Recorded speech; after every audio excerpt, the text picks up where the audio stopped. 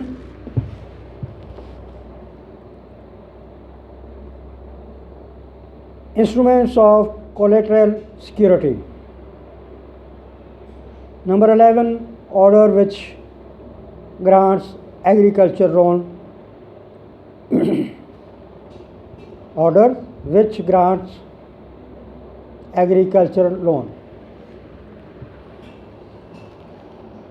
Number 12 endorsement on mortgage deed. Number 13 certificate of sale.